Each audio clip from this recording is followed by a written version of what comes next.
वध करूंगा मैं।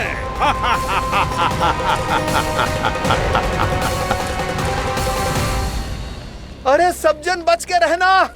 छलिया आया हुआ है वृंदावन में।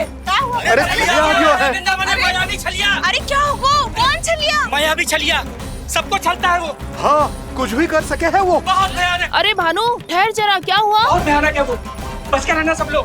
अरे भेष बदल ले तो है वो। हाँ। क्या हुआ? छलिया है वो। अरे पूरी बात तो बताओ। रानी भाभी, रानी भाभी, कान्हा घर पर ही है ना?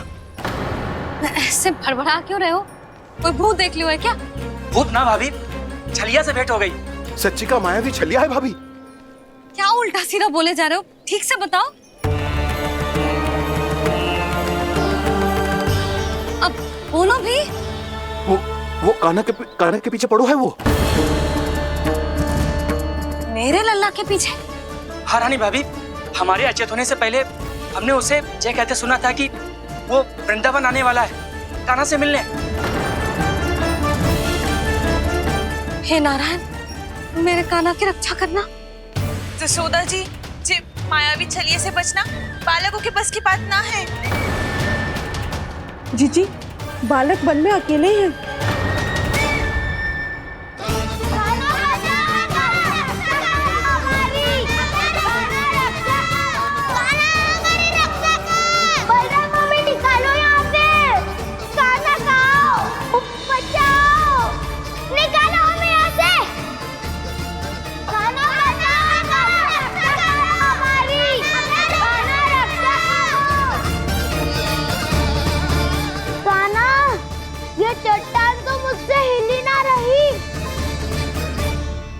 यदि मैं माया का स्वामी हूँ तो आप भी बल के स्वामी हो।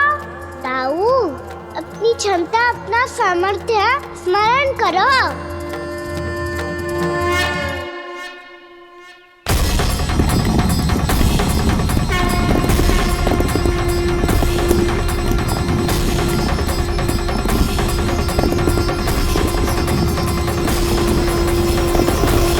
इससे पहले कि वो कंदरा का द्वार खोल के तुम्हारे सखाओं को बाहर निकाले, मैं तुम्हारे प्राण ले लूंगा कृष्ण।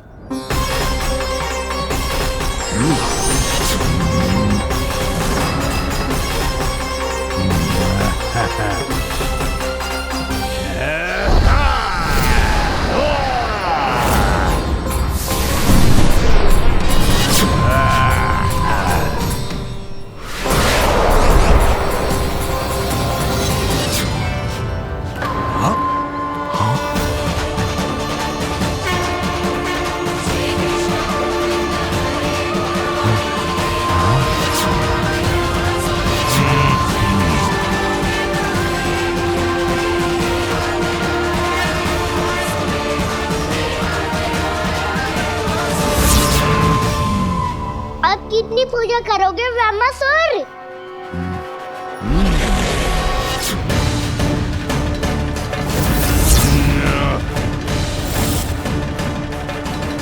प्रभु तो खेल खिला रहे हैं इससे, और ये खेले जा रहा है विवश होकर, उनकी माया से बाध्य होकर।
जो प्रभु के सामने माया करने आया था, वो स्वयं को ही माया में उलझा हुआ पा रहा है।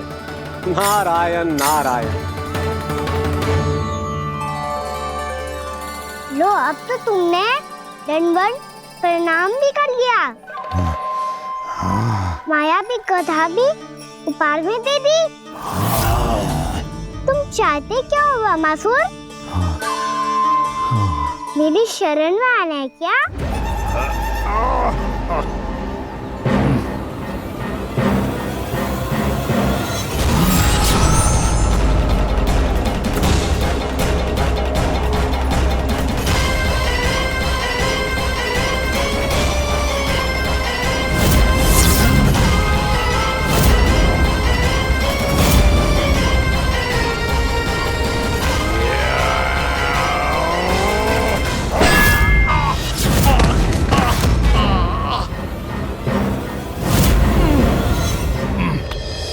सोच विचार का समय ना है हमारे पास। अपने बालकों की रक्षा के लिए इसी क्षण में निकलना होगा। और वो छलिया किसी का भी रूप धारण कर सकते हैं। सुलक्षणा तेरा, शांति तेरा या मेरा, किसी का भी रूप धारण करके हमें भ्रमित कर सकते हो। इसीलिए हमें सतर्क रहना होगा। समझ आई? चलो।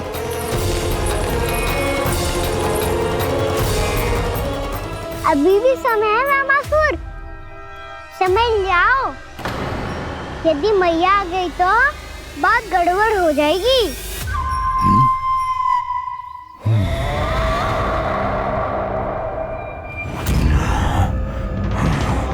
मुझसे दूध का कोई लाभ नहीं होगा। वामासुर, स्मरण करो तुम कौन हो? मायासुर का पुत्र हूँ मैं। अपने स्वामी महाराज कंस का सेवक हूँ और तुम्हारा हूँ मैं काल।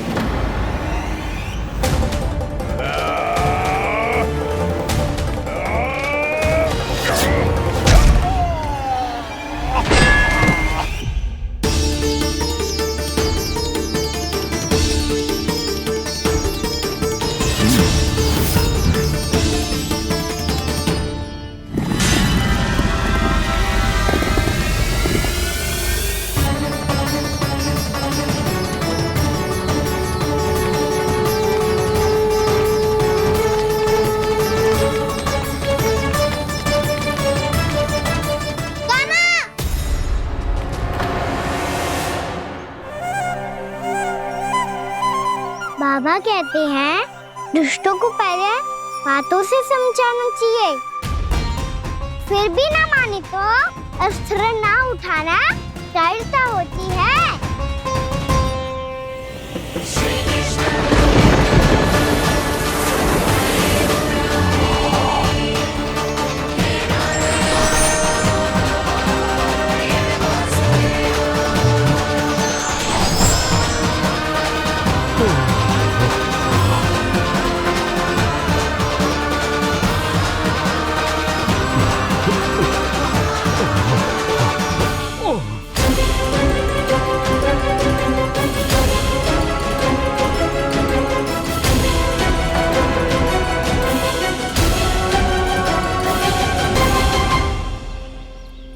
पता था मुझे, अपने बाबा के स्वरूप को हानि नहीं पहुंचाओगे। सही कही तुमने। पिता की छवि ही पिता के समान भी अनन्य होती है। वामासुर, वामासुर। ये मैं अपने वास्तविक रूप में कैसे आ गया?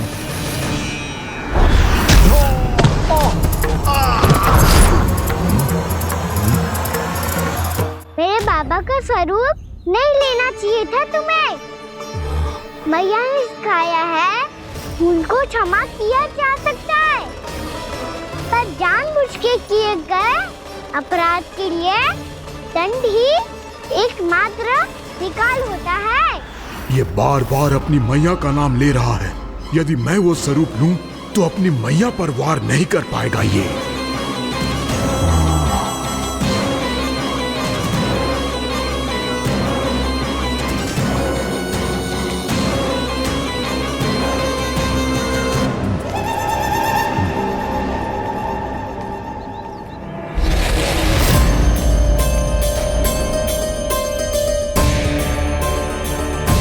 लल्ला, मैं तेरी मैया हूँ। अपनी मैया को मारेगा? बच गया। समझाया था पर तुमने एक बार फिर से मूर्खता कर ही दी। इस बार तुमने पहले से भी बड़ी और पहले से भी भयंकर भूल किया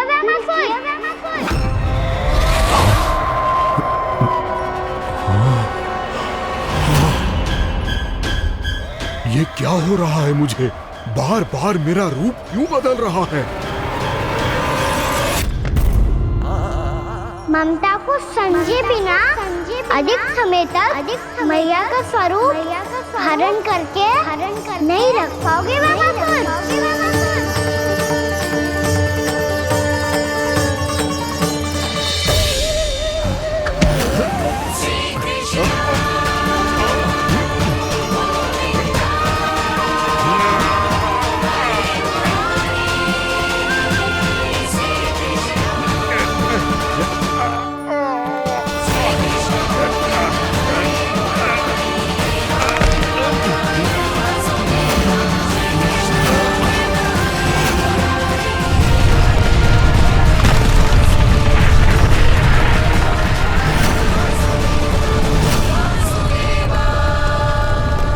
प्रभु के क्रोध से धरती भी कांपने लगी है।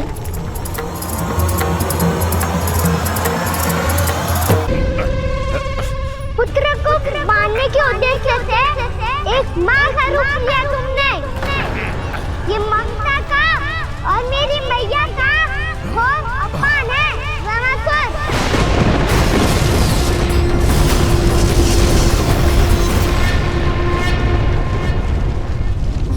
इससे पहले इस असुर के कारण निर्दोष प्राणियों का कोई अहित हो, मुझे कुछ करना होगा। यदि मैं माया का स्वामी हूँ तो आप भी बल के स्वामी हो। दाऊ, अपनी क्षमता अपना सामर्थ्य स्मरण करो।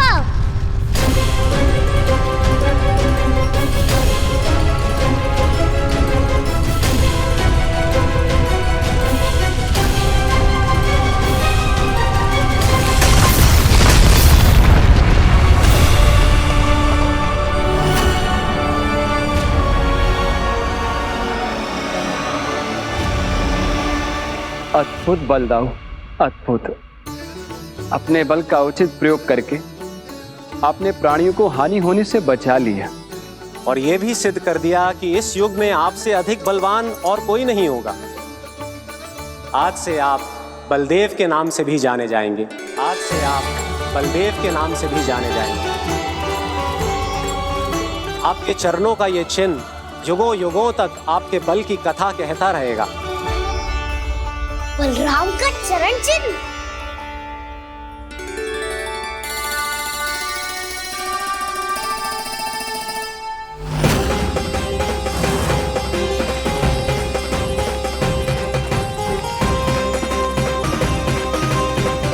मेरी माया से आज तक कोई नहीं बच पाया है।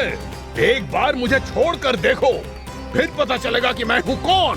पहले ये तो देख लो कि मैं कौन हूँ।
बहुत समय पहले की बात है। बहुत बड़े भूमाकर राज करते थे तुम्हें मान राजा भीमम के नाम से जाना जाता था। सब कुछ था तुम्हारे पास, पर शांति नहीं थी। इसीलिए शांति की खोज में अपना संपूर्ण राज अपने पुत्रों को सौंप कर मलय पर्वत की ओर चल दिए।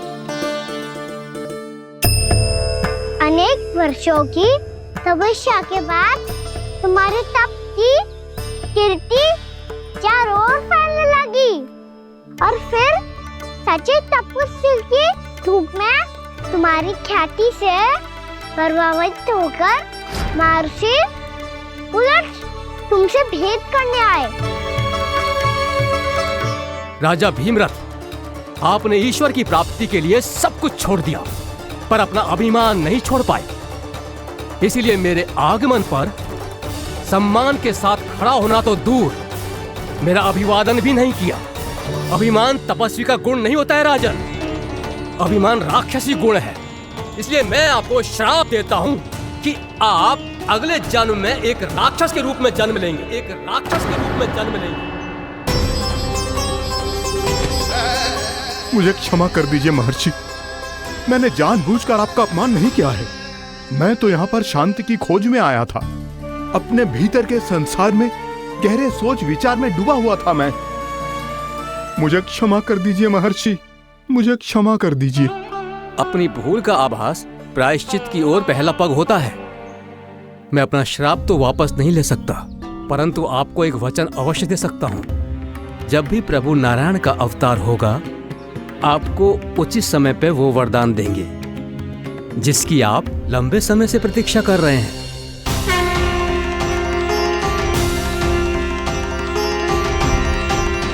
प्रभु, आपने मेरी आंखें खोल दी। अब मुझे पता चल गया है कि आप कौन हैं और मैं कौन हूं। इसलिए आप मुझ पर कृपा करके अपने चरणों में स्थान दे दीजिए। मुझे वो शांति प्रदान कीजिए जिसकी खोज में मैं वर्षों से भटक रहा हूँ। शांति तो मोक्ष में ही है, इसीलिए मैं तुम्हें मोक्ष का वरदान देता हूँ।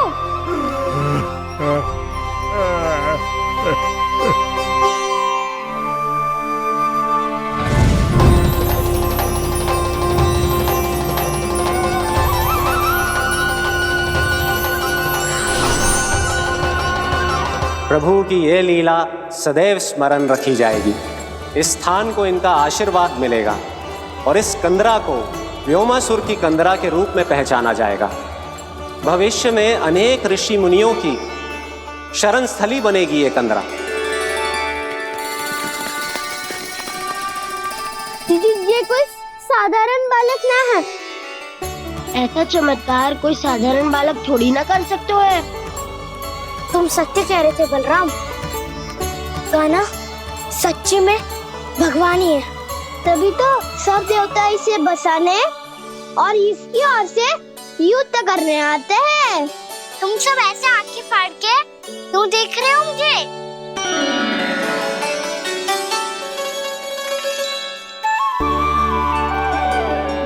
बलराम, तुम बलवान हो और कान्हा भगवान है। दूर दूर तक कोई दिखाई न दे रहा है। ना जाने किस हाल में होंगे बालक।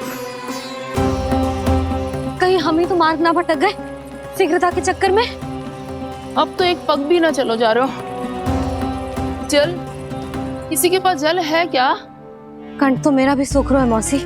भाभी, निकट ही जमुना जी है, कहूँ तो वहाँ से जल ले आओ। मैं भी जा रही हूँ भाभी, एक से भले दो। हाँ चल, शीघ्रता से आओ। हाँ।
जानकी, जानकी, क्या होगा इसे? देखो ना जी, अब छलिया की सूचना मिलते ही हम सब बालकों को ढूंढने चले गए और ढूंढते ढूंढते सबको बहुत प्यास लगी आई जी। तो जानकी जमुना जी की नदी से जल लेने गई और उसने जमुना जी का पानी पिया और उसकी जेदशा हो गई। बालक कहाँ है?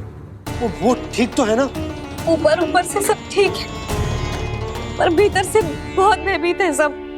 जानकी तो बिल्कुल नीली पड़ गया है, लग तो है विष फैल गया है इसका पूरे तन में। मथुरा के सर्वश्रेष्ठ विदेह जी को बुलाए गए हैं उसके उपचार के लिए। जैसे ही इसने जल को मुंह से लगाया, ये गिर पड़ी। चटपटाने का अवसर भी ना मिलो। हाँ वैद्य जी, और निकटी मृत पशु भी पड़े हुए थे। हाँ, मैंने भी अस्थियां देखी थी। इसका तो यही अर्थ हो सकता है कि समस्या वहाँ के जल में ही हो। वैद्य जी, आप रोगी की नाड़ी पे ध्यान दो ना। जे गोपिया क्या कह रही है उसे सुनने की आवश्यकता ना है। जब तक विष के कारण का पता नहीं चल जाता, हम उपचार कैसे कर सकते हैं रानी जी? जी, वो निकट ही यमुना जी में एक विशेष क्षेत्र है, जे सब उसी के जल की बात कर रहे हैं। तब तो ऐसा भी हो सकता है कि किसी विषैले सर्प के काटने का प्रभाव हो। पर सर्प के काटने का चिन्ह ना है उसके तन पे। सर्प जब काटता है तब उसके दांत के चिन्ह बन जाते हैं। मुझे पता है, बड़े बड़े सर्प को काटते हुए देखो है मैंने।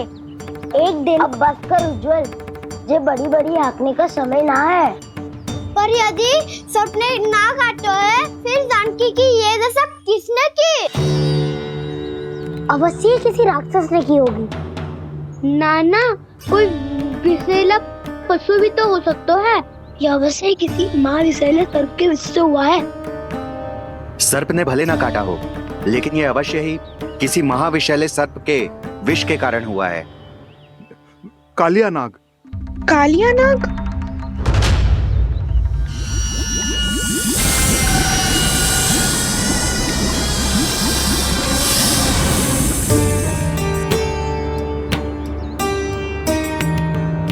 संकेतों से तो ऐसा लगता है कि जानकी ने कालिया नाग के क्षेत्र के विशाल जल पी लियो है।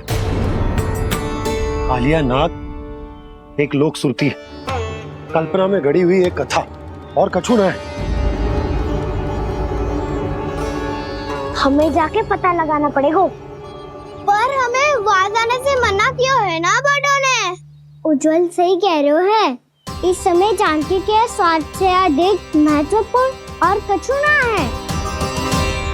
जानकी हमारे लिए ही जलाने गई थी जी, ना मैं उसे जाने देती ना जैसा वो। तो वैद्य जी, आप शीघ्र कछु करो, कैसे भी कछु भी करो, पर इसके प्राण बचा लो।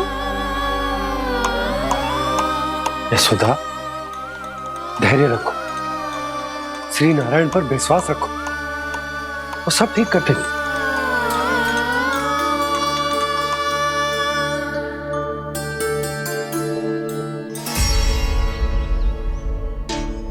विष की काट की मेरे पास जितनी जड़ी बूटी थी, मैंने सब अर्क बना के पिला दी, पर इसकी दशा में अभी तक कोई सुधार नहीं दिख रहा है। यह अंतिम जड़ी बूटी है। अगर इससे भी चमत्कार नहीं हुआ, तो फिर जो नारायण की इच्छा।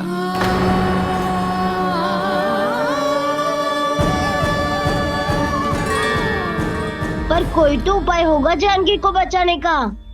कान्हा, यदि तुझे किसी औषधि के बारे में पता है, हमें बता दे, हम जाके ले आएंगे।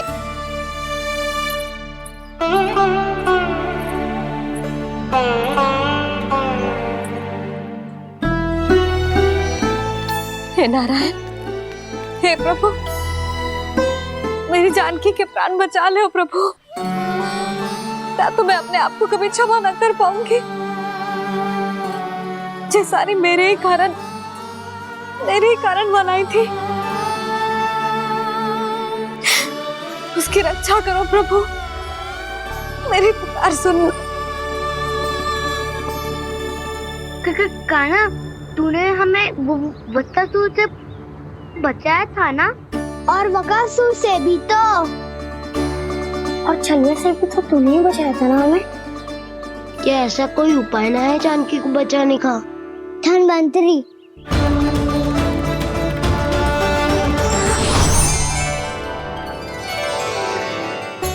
मैं आ गया हूं प्रभु, चिंता मत कीजिए, आपके आदेश का पालन अवश्य होगा। यशोदा मैया,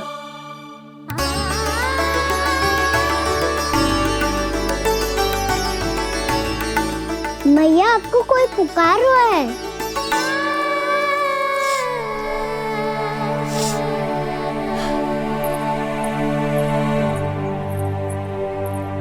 चिंता मत करो मैया, अब धनवंतरी जी आ गए हैं, वो सब संभाल लेंगे। धनवंतरी जी कौन है? जिन्होंने संसार का आयुर्वेद दिया, आरोग्य के देवता, वे श्री नारायण के अवतार।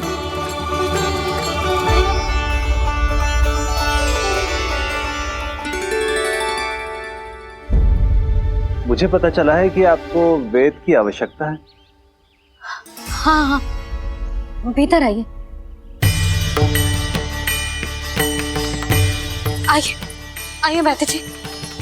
जी रहे। मथुरा का सर्वश्रेष्ठ वैद्य अर्थात मैं यहाँ आ चुका हूँ और रोगी को जितनी औषधि की आवश्यकता थी सब दे चुका हूँ।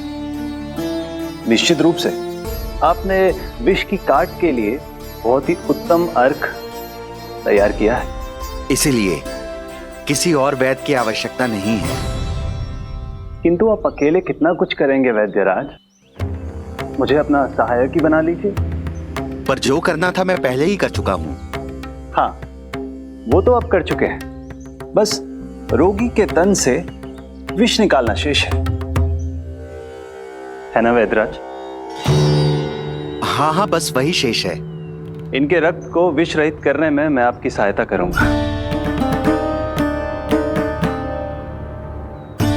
पहले ये संजीवनी मानी जाने वाली इन लाल फूलों की बूटी को भी घिसना है ना?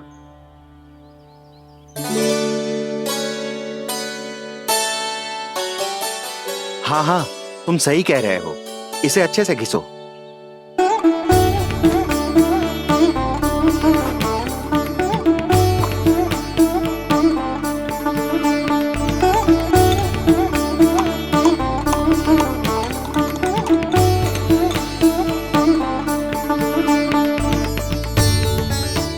और ये नीले फूलों को भी तो मिलाना है ना? हाँ हाँ, अच्छे सहायक बन सकते हो तुम, ऐसे ही श्रम करते रहो।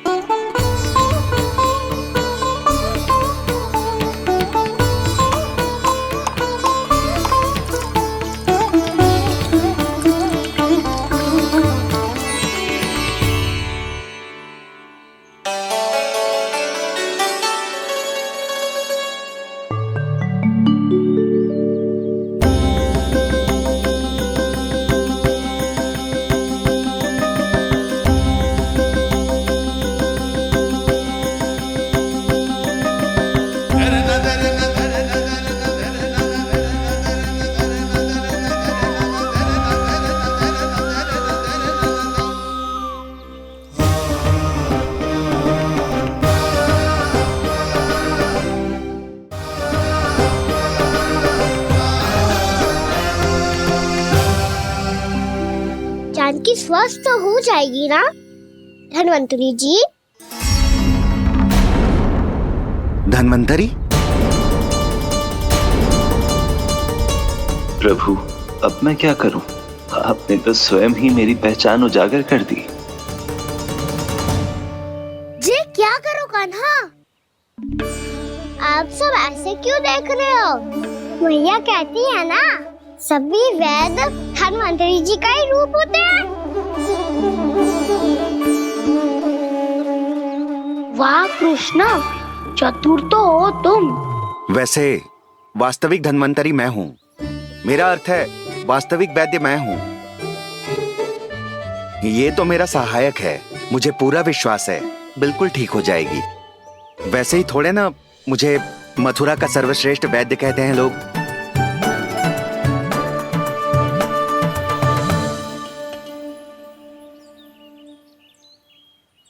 जसोदा भाभी,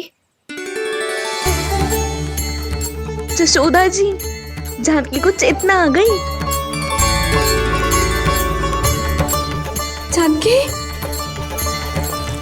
जानकी, जानकी, तू ठीक है ना? क्षमा करना भाभी, मैं आपके लिए जल ना ला पाई। बस बहुत भूख लगी है। मैं अभी कछु लाती हूँ। जानकी, माखन खाओगी?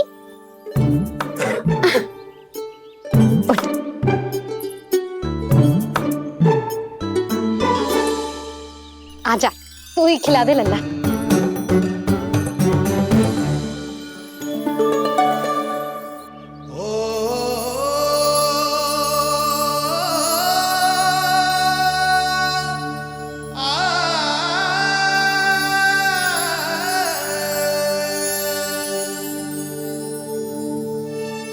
तुम सब मेरे लल्ला को माखन चोर कहती हो ना?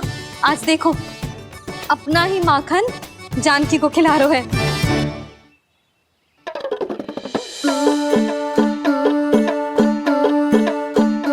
थोड़ा और विश्राम कर लो। सदैव तुम हम सबकी सेवा करती हो, आज मैं तुम्हारी सेवा करूंगा। जानकी की जिद तब हुई जब जय यशोदा काकी की सेवा कर रही थी, और अब देखो स्वयं भगवान ही इसकी सेवा कर रहे हैं। जानते हो इससे क्या सिद्ध होता है? जो भी यशोदा मैया की पूजा करेगा, अर्थात अपने माता पिता की सेवा करेगा, उनके साथ सम्मान से व्यवहार करेगा, ईश्वर स्वयं उसका ध्यान रखेंगे। कभी धन्वंतरी के रूप में तो कभी स्वयं कान्हा के रूप में। भक्त और भगवान का देखो कैसा ये अनुराग, स्वयं करे सेवा प्रभु, अद्भुत गोपी का भाग्य। प्रभु इन सब पृथ्वीवासियों से कितना घुल मिल गए हैं। ना तो ये प्रभु को भगवान मानते हैं और ना ही प्रभु अपने आप को इनसे सर्वश्रेष्ठ समझते हैं। अपने आचरण से ये सिद्ध कर रहे हैं कि ये सभी में हैं और सभी इनका ही अंश है।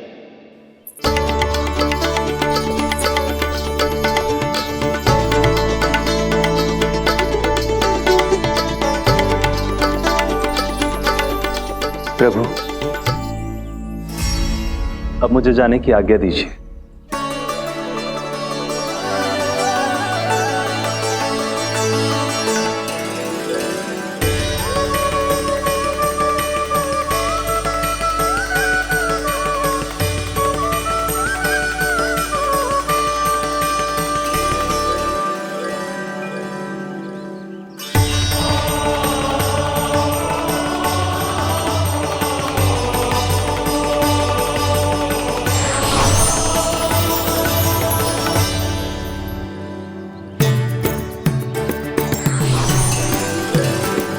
कान्हा ने तो सच्ची में धन्वंतरी जी को बुला लिया था।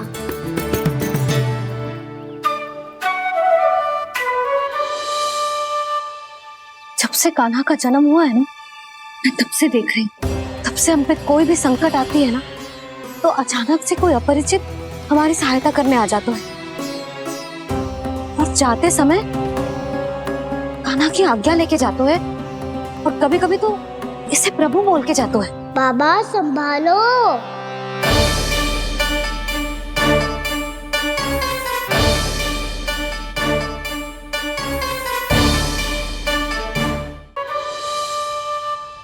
जब से कान्हा का जन्म हुआ है ना, मैं तब से देख रही हूँ, तब से हम पे कोई भी संकट आती है ना, तो अचानक से कोई अपरिचित हमारी सहायता करने आ जाते हैं, और जाते समय कान्हा की आज्ञा लेके जाते हैं, और कभी कभी तो इसे प्रभु बोल के जाते हैं। बाबा संभालो। यशोदा, इस जानकी को चढ़ो है और विचित्र विचार तुम्हारे मन में है। अरे सब जानते हैं कि हमारा परिवार राजसी, तुम्हें पता ना चलता हो वो, पर हमारे कान्हा को सब राजकुमार ही समझते हैं देखकर। इसीलिए उसे सम्मान देने के लिए सब ऐसा ही करते हैं, और कोई बात ना है।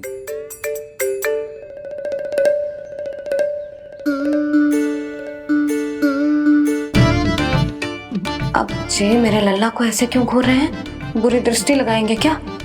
वैद्यराज जी, आपके सहायक तो गए, अब आप यहाँ क्यों?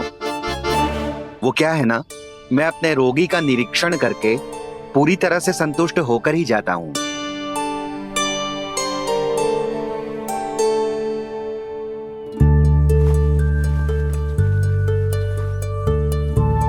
हाँ, संकेत तो अच्छे हैं, कल सुबह तक बिल्कुल ठीक हो जाएगी। धन्यवाद वैद्य जी।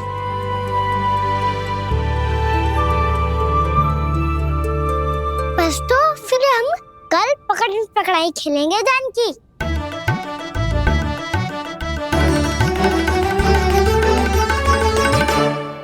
भानु, बंसी, जाकर उस क्षेत्र के चारों ओर बाड़ बनवा दो और वहां सूचना पट्ट भी लगा देना, ताकि जानकी के साथ जो हुआ है वो किसी और के साथ ना हो।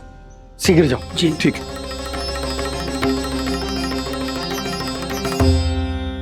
बाड़ और सूचना पट लगवाने से समस्या का समाधान नहीं होगा बाबा।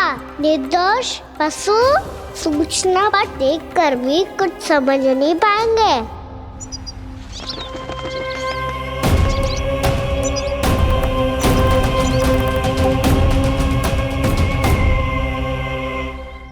तो तुम्हारे कहने का अर्थ यह है कि व्योमासुर मारा जा चुका है और वो बालक अब भी जीवित है।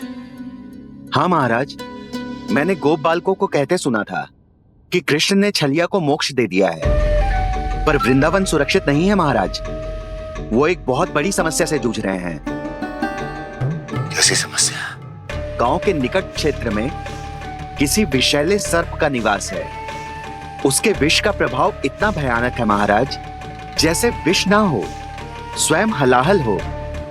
मेरी कोई भी औषधि रोगी का उपचार नहीं कर पा रही थी। निकट के क्षेत्र में कहां है वो सर्प? गोप मानते हैं कि वो सर्प गांव के निकट यमुना नदी के जल में रहता है।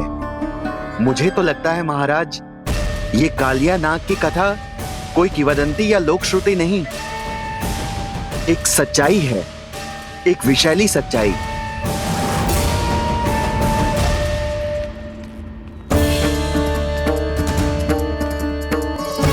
कालिया का सामना करने का समय आ गया है, पर उससे पहले मुझे बुलाना होगा उन्हें।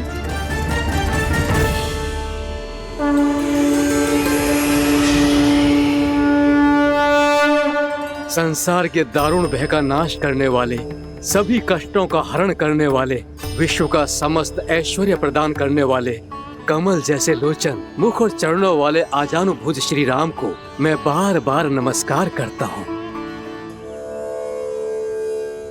आपदामपहर्तारं दातारं सर्व संपदाम लोकाभिरामं श्री रामं भूयो भूयो नमाम्यहम्। कागभूषोंडी कागभूषोंडी कागभूषोंडी। प्रभु क्षमा करें, मुझे जाना होगा।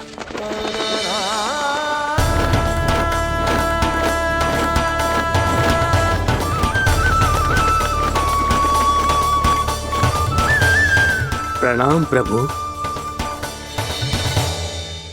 अनेक बार मैं आपके दर्शनों के लिए आया प्रभु।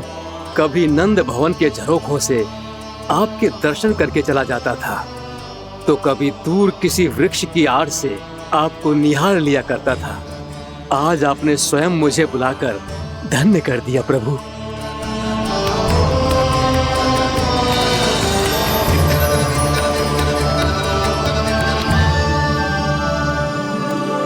मैंने आपको यहाँ एक विशेष कारण से बुलाया है।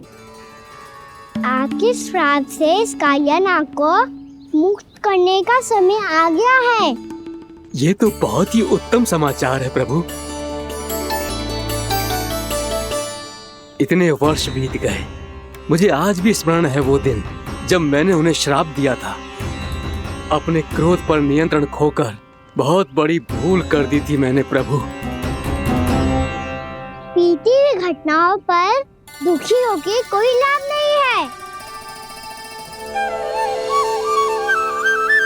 हमें भविष्य की ओर देखना होगा।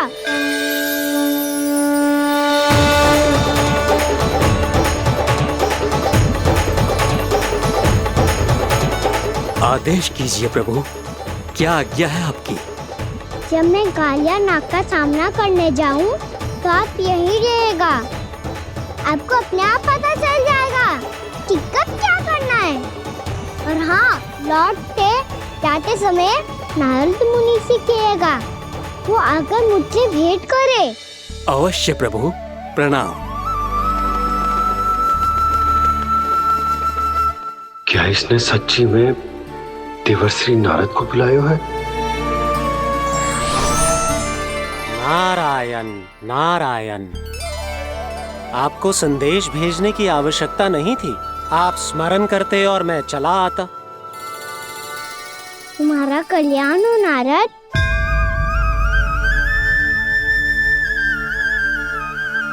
मैंने तुम्हें एक विशेष कार्य के लिए बुलाया है। आज्ञा दीजिए प्रभु। तुम्हें एक बार फिर कंस से भेंट करनी होगी। विचार कीजिए महाराज, क्या आप बिना किसी शंका के कह सकते हैं कि कौन सी पंखुड़ी पहली है और कौन सी आठवीं? उस दुष्ट से भेंट करना स्वयं कीचड़ में उतरने के समान है प्रभु। कमल पुष्प प्राप्त करना हो तो कीचड़ में उतरना पड़ता है नारद। आपका आदेश तो मैं स्वप्न में भी नहीं टाल सकता प्रभु। कंस कालिया नाग के बारे में जान गया है, पर वो उसका सामना करने का साहस नहीं कर पाएगा। मैं आतुर हूँ प्राप्ति, मूर्ख नहीं। मेरी बुद्धि फिर नहीं गई है। मैं स्वयं उस कालिया जैसे महाविषैले सर्प के सामने खड़ा हो जाऊं और अपने ही काल को आमंत्रित कर लूं। तो फिर अपने लाभ के लिए उसका प्रयोग करने का कोई और उपाय सोचिए स्वामी। कुछ ऐसा कीजिए कि यमुना नदी का पूरा जल विषैला हो जाए और वृंदावन वासी उसका उपयोग करे, और आपका काल कहलाने वाला वो बालक स्वयं काल के गाल में चला जाए। उत्तम उत्तम सुझाव है प्राप्ति। अब मुझे उस कालिया तक पहुंचने का मार्ग ढूंढना होगा। उसको विवश करने का कोई उपाय ढूंढना होगा, क्योंकि व्यक्तिगत रूप से उससे भेंट करना असंभव है। असंभव। आप सही कह रहे हैं प्रभु। कंस में उतना सामर्थ्य नहीं कि वो कालिया नाग का सामना स्वयं कर सके। वैसे तो कालिया गरुड़ देव का भी सम्मान नहीं करता, तो फिर वो कंस का सम्मान क्यों करेगा भला? नहीं करेगा, पर कंस तुम्हारा सम्मान अवश्य करेगा नारद। तुम्हारी बातें भी सुनेगा और मानेगा भी। ये मेरी योजना का बहुत ही महत्वपूर्ण भाग है। तुम कंस के पास जाओ और कहो कि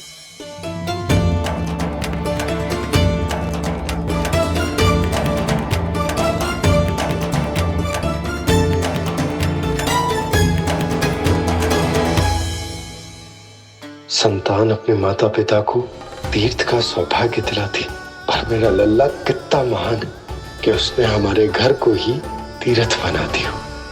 ऐसा तीर्थ जहां मेरी आंखों के सामने भक्त और भगवान का मिलन हो रहा है। जो आज्ञा प्रभु।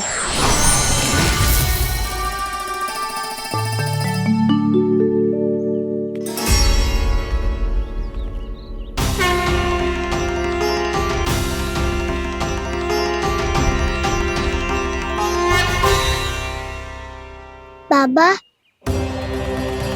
कान्हा, ये सब क्या चल रहा है? पहले काक भुसुंडी जी और फिर जे नारद जी। क्या योजना बना रहे हो तुम? कान्हा, बताना लल्ला, क्या सोच रहे तू? कान्हा देख, अगर तुझे अपने बाबा को ना बताना हो ना, तो अपने भक्त को बता दे। क्या सोच रहे हो लल्ला? क्या करने वाले हो आप?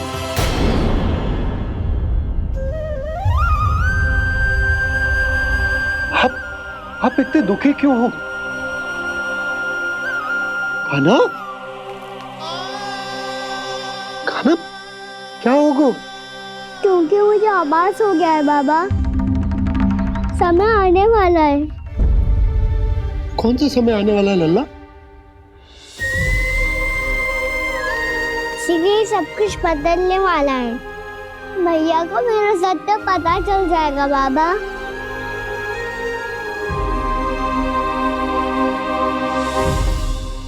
पर लल्ला, इसका काक भुसुंडी और कालिया नाग से क्या संबंध है? ऐसा क्या हुआ था और क्या होने वाला है?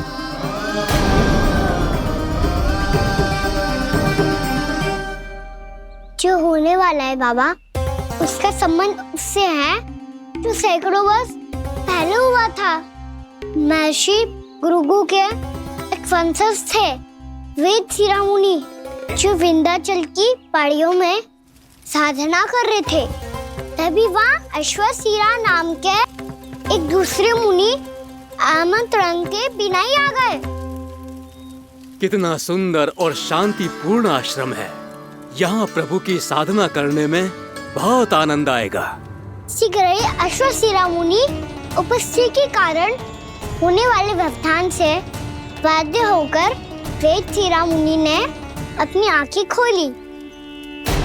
कौन हो तुम और यहाँ क्या कर रहे हो? आपके आश्रम में बहुत शांति है मुनिवर।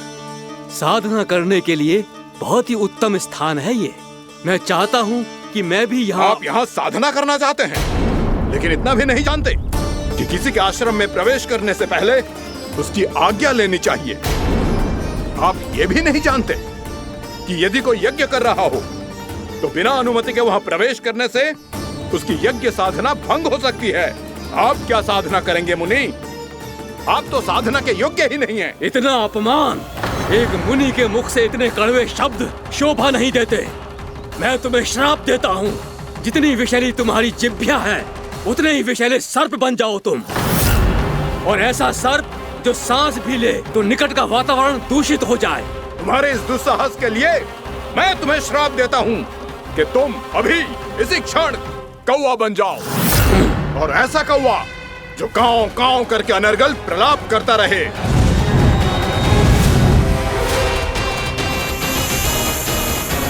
ये मैंने क्या किया? ये मैंने क्या किया? क्रोध के कारण दोनों ने एक दूसरे को श्राप दे दिया। पर दोनों ही मेरे भक्त हैं, और भगवान होकर मैं अपने भक्तों को इतनी कठिनाई में कैसे देख सकता था। इसीलिए जिस संकट में उन दोनों ने अपने आप को फंसा लिया था, उसका समाधान करने में मैं उनके पास गया। देखिए ना प्रभु, ये क्या हो गया हमसे? हमारी रक्षा कीजिए प्रभु, मार्ग दिखाइए हमें। क्रोध पर नियंत्रण ना होने के कारण आप दोनों ने एक दूसरे को बहुत ही भीषण संकट में डाल दिया है। आप दोनों ही तपस्वी, तप के बल से दिए गए आपके श्राप को लौटाना भी संभव नहीं है। प्रभु, कोई तो उपाय होगा, हम आपके शरण में हैं प्रभु। अपराध तो हमसे हुआ है प्रभु, पर अब आपसे ही आशा है। कुछ ऐसा कीजिए भक्त वत्सल, जिससे हम दोनों के श्राप का प्रभाव कुछ कम हो जाए।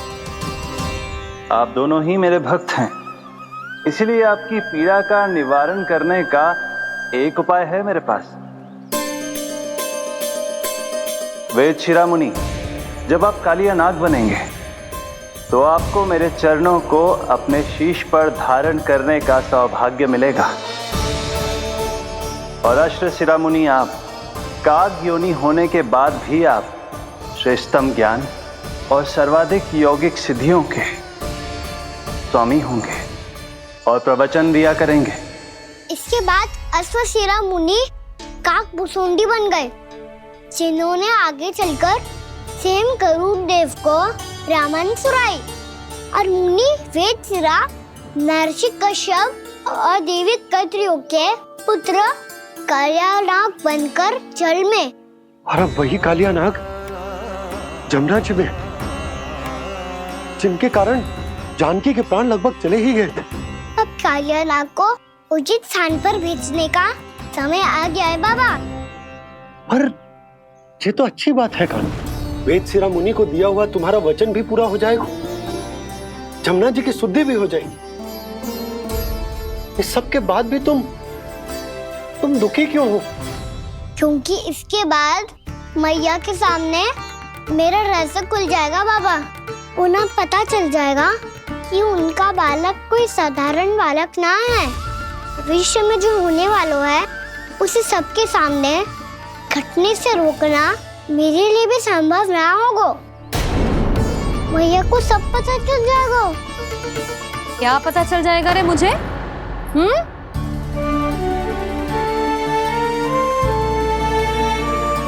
यही कि सबसे अधिक प्रेम मैं आपसे ही करता हूँ। अब बस भी कर, चलो भोजन के लिए बुलाने आई थी तुम दोनों को। भूखा थोड़े ना रहने दूंगी अपने लल्ला को, मेरा लल्ला दुर्बल हो जाएगा ना। आप खिलाओगे तो ही खाऊंगा। हाँ ठीक है, मैं ही खिलाऊंगी। अब चल, आओ जी चल।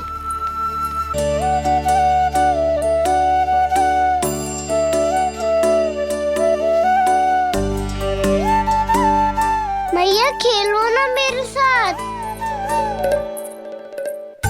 मैया सुनो ना, मेरी बात ना मानोगी? अभी बहुत कार्य पड़े लल्ला, देख जानकी को औषधि भी देने जानो है ना। औषधि मैं दे दूंगा, फिर तो खेलोगी ना आप मेरे साथ। पिछले कुछ दिनों से अपनी मैया का अधिक से अधिक प्रेम पाने का प्रयास करो है कान्हा। इसका तो एक ही अर्थ हो सकता है कि कछु बहुत बड़ो होने वालों है। कान्हा रुक जा लल्ला। कान्हा क्यों तंग कर रहा है? मैया को पहन लेना। कान्हा, कान्हा, ये क्या करो तूने?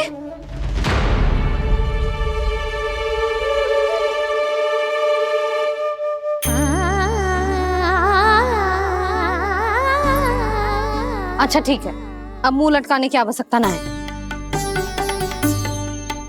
ये ले।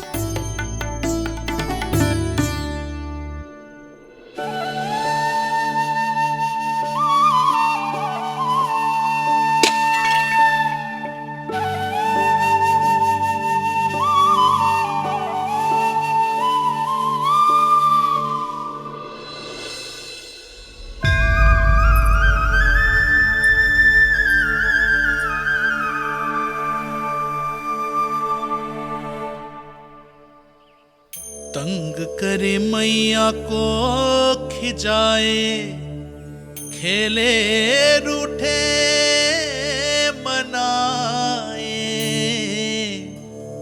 लीला अनोखी करके शरारत, कान्हा दंड भी पाए।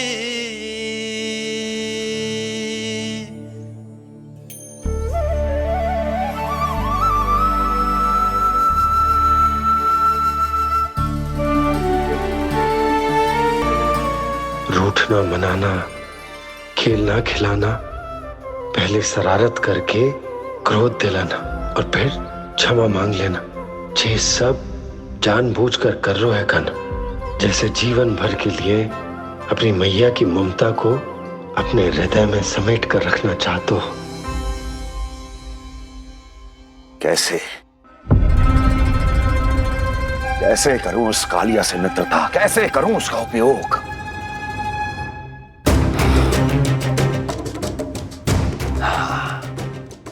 उस पर आक्रमण कर देता हूं और उसे किसी ना किसी तरह से यह विश्वास दिला देता हूं कि यह आक्रमण उस विष्णु अवतार ने किया है। फिर वो क्रोध में आकर सारे वृंदावन वासियों को अपने विष से समाप्त कर देगा। उचित है, ये उचित है। नारायण हरि, नारायण हरि।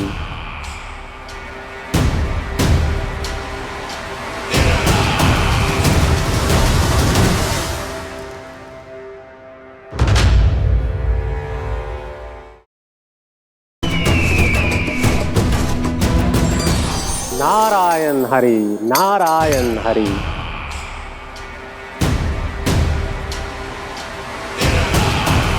प्रणाम देवर्षि।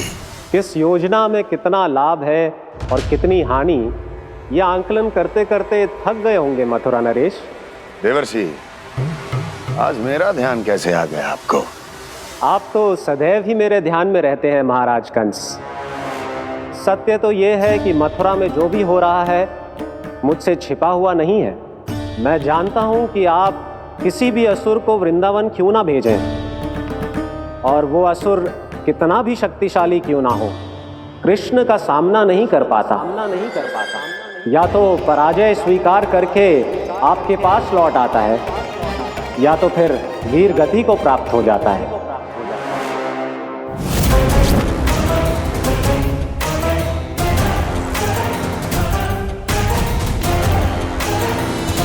वाह, मुझे मेरी असफलताएं स्मरण कराने आए हैं, मेरे घाव को खुरेदने आए हैं, उन पे नमक छिड़कने आए हैं। मित्र को शत्रु समझने की भूल मत कीजिए महाराज कंस। मैं तो आपकी सहायता करने आया हूं। हाँ, और मेरी सहायता।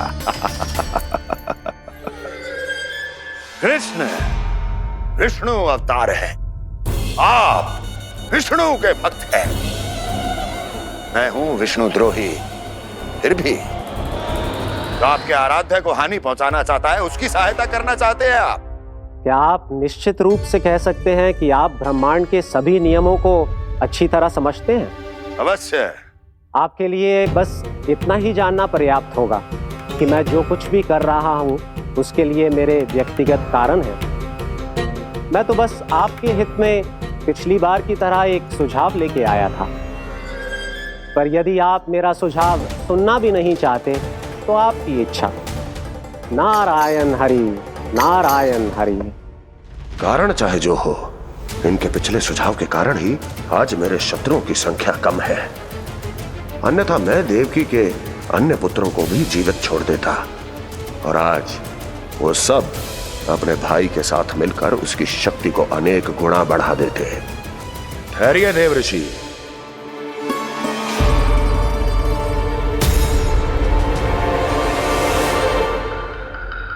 बताइए क्या सुझाव है आपके पास? मेरे सुझाव का नाम है कालिया नाग।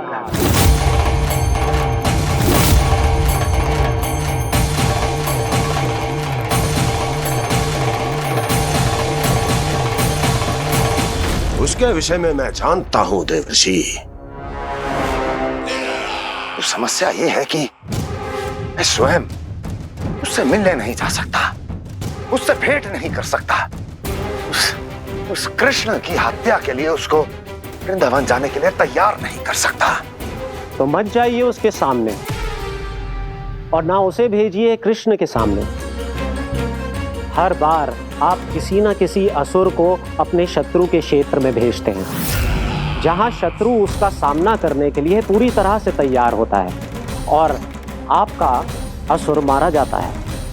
इस बार शत्रु को युद्ध स्थल चुनने का अवसर मत दीजिए महाराज। इस बार योजना का जाल ऐसे बुनिए कि कृष्ण स्वयं उसके पास जाने के लिए विवश हो जाए। कालिया नाग स्वयं काल है, मृत्यु का दूसरा नाम है। उसके विष का उपयोग अपने लाभ के लिए कीजिए महाराज। वैसे कालिया के विष की अधिकता का अनुमान तो होगा ही आपको।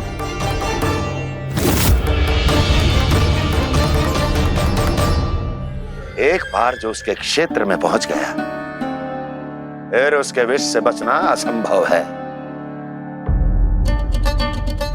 उचित सुझाव है देवर्षि, उचित सुझाव है। देवर्षि, उस छलिया विष्णु की भक्ति करते करते आप भी उसके रंग ढंग सीख गए हैं। उचित है। उचित है।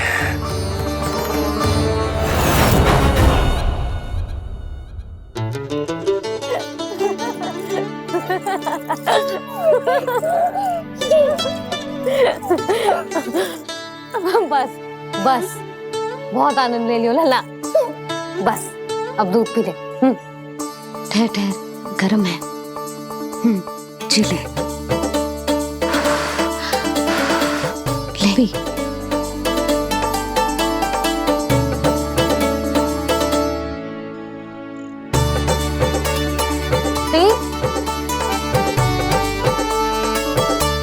मैं ना होती तो ना जाने क्या होता तेरा। अपने आप दूध भी ना पी सकते है, भावला कहीं का। आपकी इस प्रेम के लिए तो मैं धरती पे आया हूँ मैया। मैं भी यही सोच रहा हूँ यशोदा कि तुम ना होती तो मेरा क्या होता। इसी बात पे थोड़ा दूध और कजू खाने को दे दो। अरे मैं तो भूल ही गई। तनिक ठहर जाओ जी, दूध पी लेना तो आपके लिए भी कछु ले आती हूँ।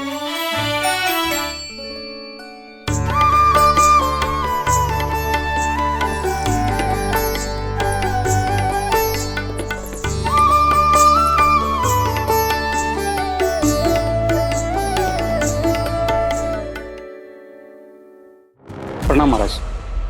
आपकी आज्ञा के अनुसार बिल्कुल वैसा ही पत्र तैयार किया है जैसा आप चाहते थे।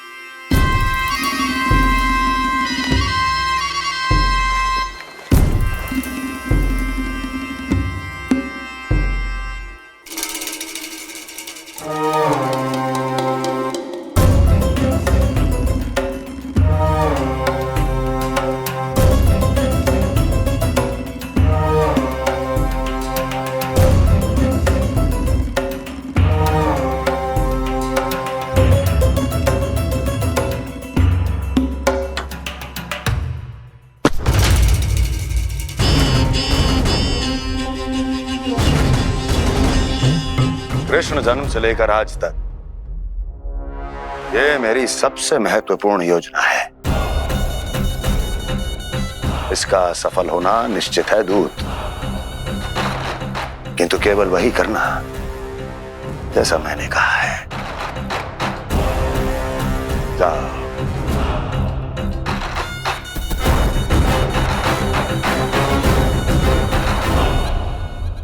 कान्हा,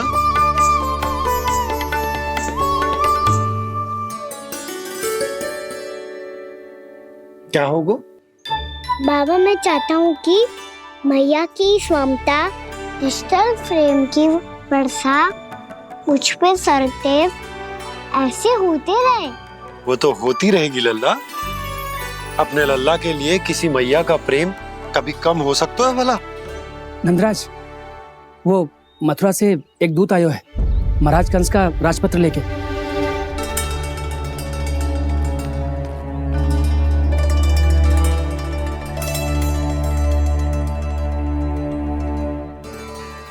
कान्हा अब क्या करने वाला है? तेरे बाबा कहाँ गए? हाँ? कंस मामा का खेल आरंभ हो गया है, पर मैया वो सब सुनेगी तो व्यर्थ चिंतित हो जाएगी। बस थोड़ा बाहर गया मैया, कछु खा लिए से। बाहर इस समय? मैया क्या होगा? मैया देखो ना, पीठ पे कुछ हो रहा है। मेरा हाथ ना पकड़ो, आप करो ना। यहाँ? क्षमा करना मैया, पर अभी बाबा को ही संभालने दो ये सब। कहिए, क्या संदेश लाए हैं आप? नहीं नंदराज नहीं। महाराज कंस का आदेश है कि ये संदेश सभी गांव वालों के साथ ही पढ़ा जाए। ठीक है, मैं गांव वालों के सामने पढ़ दूंगा, पर मुझे तो दीजिए पढ़ने के लिए। महाराज की आज्ञा का पालन करना आपके लिए भी आवश्यक है नंदराज। सभी गांव वासियों की सभा बुलाइए। बंसी, सभी गांव वालों की सभा बुलाओ। राजपत्र में ऐसा क्या संदेश भेजो है कंस ने? अब मेरे पत्र को पढ़कर सब भौचक के रह जाएंगे। और वो कृष्ण, उस कृष्ण के पांव के नीचे से तो भूमि खिसक जाएगी, आकाश फट पड़ेगा, बिजलियां गिर जाएंगी। प्राप्ति, ओ प्राप्ति, कंस का पत्र। स्वयं को बहुत अधिक शक्तिशाली समझता है ना वो। अब देखता हूं कैसे वो इस महासंकट का सामना करता है। वो कृष्ण, वो अपनी मृत्यु स्वयं चुनेगा या मृत्यु की वेदी पर चढ़ा देगा। प्रिय वृंदावन वासियों को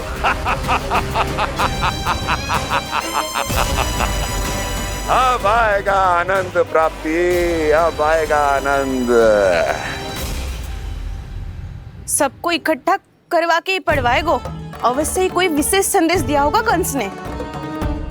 मैं भी यही सोच रही हूँ सुलक्षणा जी, कछु ना कछु तो विशेष है, और जे हो क्या सकता है?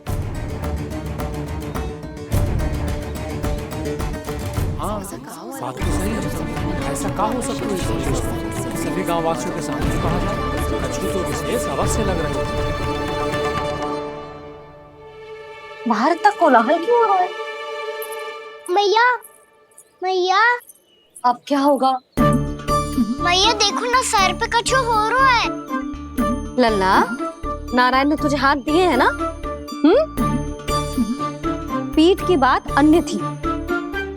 अपने सिर की सेवा स्वयं कर। सर पे तो हाथ पहुंच रहा है ना?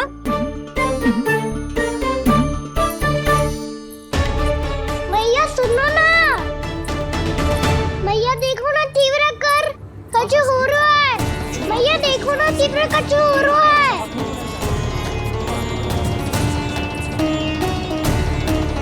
सब लोग आ चुके हैं, अपना संदेश सुनाइए आप। गोपराज नंद और सभी वृंदावन वासियों को सूचित किया जाता है कि मथुरा अधिपति और आप सभी के महाराज कंस ने कल सुबह भव्य पूजा का आयोजन किया है। इसके लिए राज्य को वृंदावन के क्षेत्र के निकट यमुना नदी के मध्य में खिलने वाले 1 कोटि कमल के पुष्पों की आवश्यकता है। इसीलिए आप सभी को यह आदेश दिया जाता है कि ये सभी कमल के पुष्प प्रथम पहर से पहले राजसभा में पहुंचा दिए जाए। सारे वो भी प्रथम पहर से पहले कैसे हो सकता है? यदि आप ऐसा करने में असफल रहे तो इसे राज आज्ञा का उल्लंघन माना जाएगा और राजद्रोह के आरोप में आप सभी को कड़े से कड़ा दंड दिया जाएगा। स्मरण रहे, यदि कल की पूजा में इन 1 कोटि कमल के पुष्पों का ना पहुंचने के कारण कोई व्यवधान आया तो समस्त वृंदावन वासियों को दोषी माना जाएगा और पूरे गांव को निवासियों सहित धूल में मिला दिया जाएगा। कल प्रथम पहर तक का ही समय है आप सबके पास।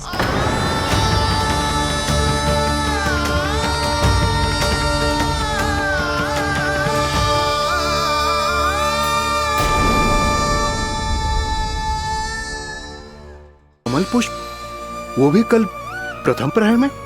ऐसे कैसे संभव है? और कोई साधारण पुष्प ना, यमुना नदी के मध्य खिलने वाले विशेष कमल के फूल चाहिए उन्हें। लेकिन यमुना नदी में तो कालिया नाग ने विष घोल के रखा है, तो फिर कैसे हो पाएगा? यह असंभव है। हमारी मृत्यु का संदेश भेजा राजा कंस ने। सदैव की भांति इस समस्या पर भी गांव के बड़े ही विचार करेंगे। बालकों का यहाँ होना उचित ना है।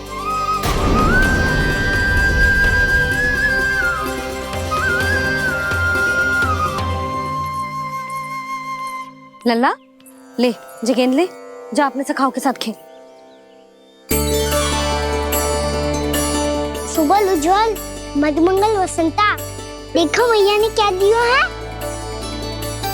चलो खेलें, बहुत आनंद आएगा आज।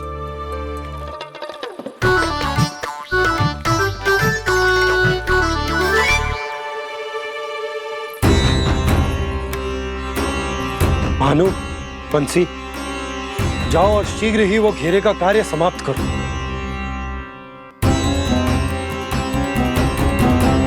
पर कछु ना कछु तो करना पड़ेगा ना।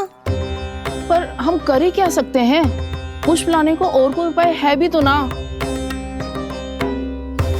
मैं चला जाऊंगा जमुना जी में। वैसे भी मेरे जीवन के कितने दिन शेष बचे हैं। गांव के लिए, समाज के लिए कुछ करके मरूं, तभी तो शांति मिलेगी। ना काका, यदि आप उस विषैले जल में छलांग लगा भी दोगे, किंतु 1 कोटि कमल पुष्प एकत्रित कर पाना आपके लिए संभव ना है। इससे अच्छा है कि मैं चला जाऊं। यदि मैं मर भी गया तो मेरे पीछे रोने वाला कोई ना है। किसी को कहीं जाने की आवश्यकता ना है। गोप नरेश होने के नाते ये मेरा कर्तव्य है कि मैं आप सबकी रक्षा करूं। नंदराज, आपको जाना है तो जाओ। हरिया, काका, भैया सब चले जाओ। लेकिन आपको पता है वहाँ का जल कितना विषैला है।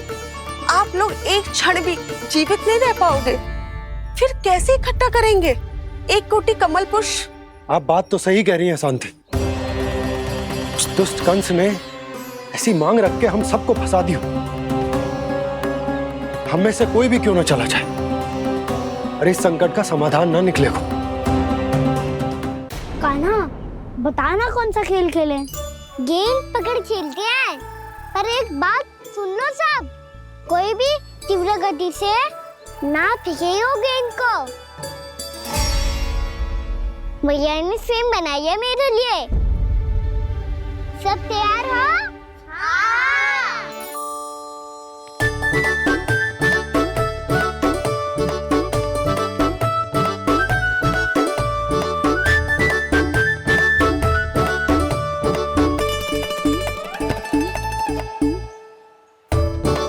मुझे दो, मुझे दो।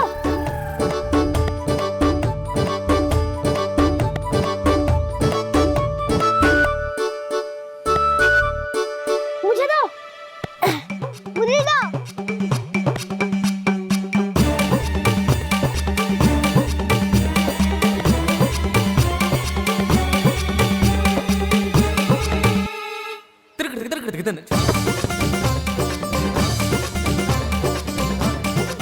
कान्हा, इतनी धीरे से फेंकेगो तो कैसे आनंद आएगो? थोड़ा बल लगा के फेंक। हाँ कान्हा, हम अभी बड़े हो गए हैं, तू अब भी छोटे बालकों की तरह फेंक रहा है।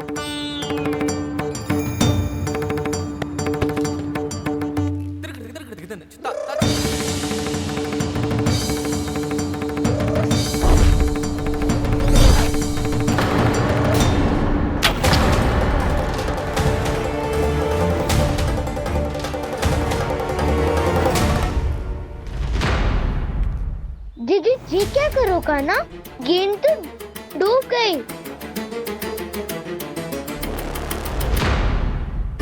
अच्छा, तो ये सब इसकी योजना का भाग था ताकि ये कालिया का सामना कर पाए।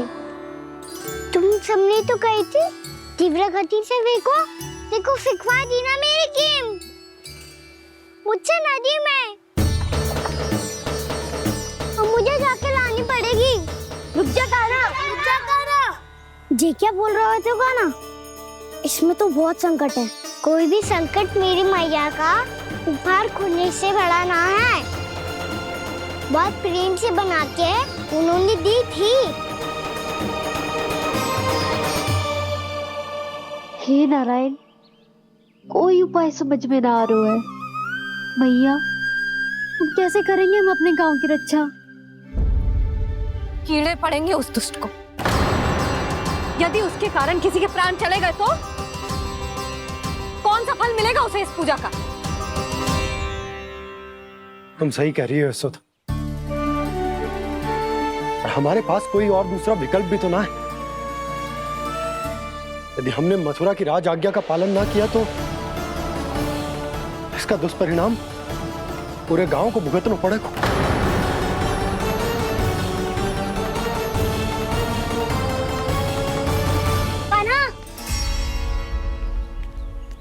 तुम्हें पता है कि तो भगवान है, दिव्य है, बहुत शक्ति है तुझमें।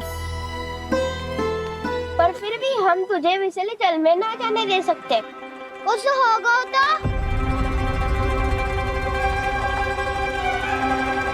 तुम सब इतनी हट कर रहे हो तो ठीक है, ना जाऊंगा। गेंद कहाँ गिरी है, कितनी दूर गई है, ये तो देख लूं, ताकि उसे बाहर निकालने का कोई उपाय ढूंढ पाऊं।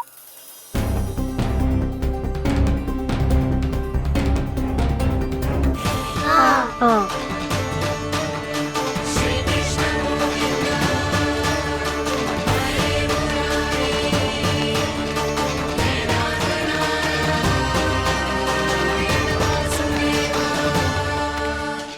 कान्हा की ये लीला तो समझ ही नहीं आ रही। पहले इसने देवर्षि नारद को मथुरा जाकर कंस को भड़काने के लिए कहा, फिर स्वयं ही दुखी भी हो गया कि अब इसका रहस्य सबके सामने खुल जाएगा। और अभी स्वयं में तो इसने कहा था कि गेंद बहुत महत्वपूर्ण है, फिर स्वयं ही उसे नदी के विषैले जल में फेंक दिया।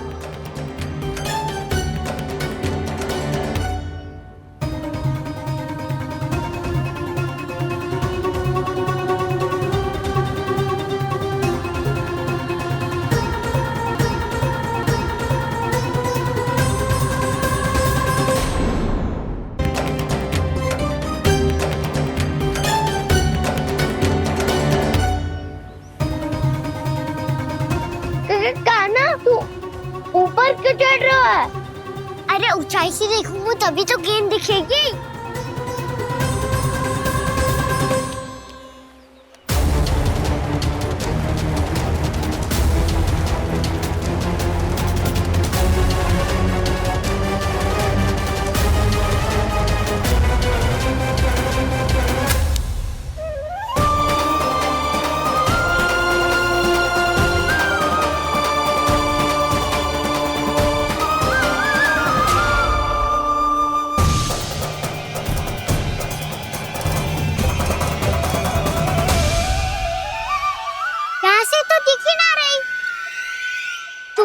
वहीं से फेंकी थी ना? ना, वहाँ से फेंकी थी। कहाँ से? नहीं कहना वहाँ से। समझ में आ रहा? ठीक बताना कहाँ से फेंकी थी?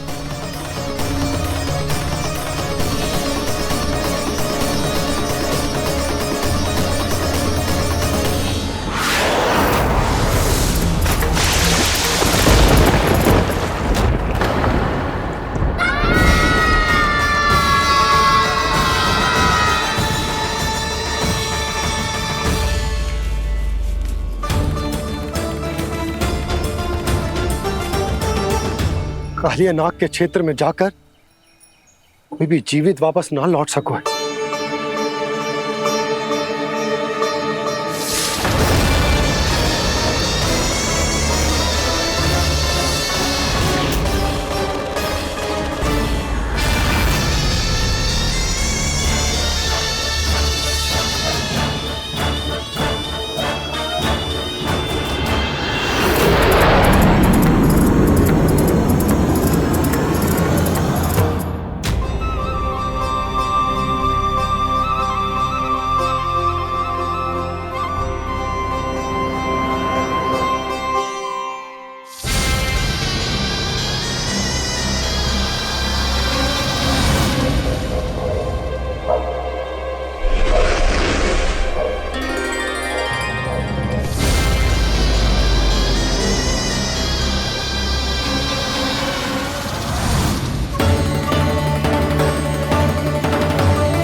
कालिया नाग तो उसे देखते ही निकल जाएगा।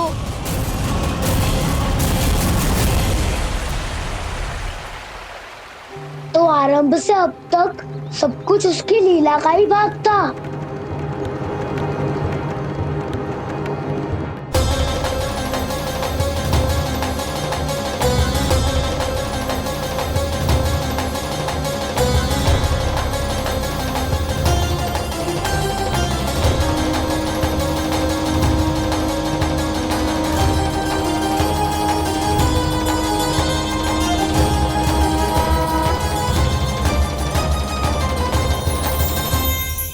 इतना सुंदर रूप, मन मोहने वाली मुस्कान, अद्भुत तेज और भगवान जैसी दिव्यता। कौन हो तुम? हाँ, तुम्हें देखकर तो हम सब सम्मोहित ही हो गए।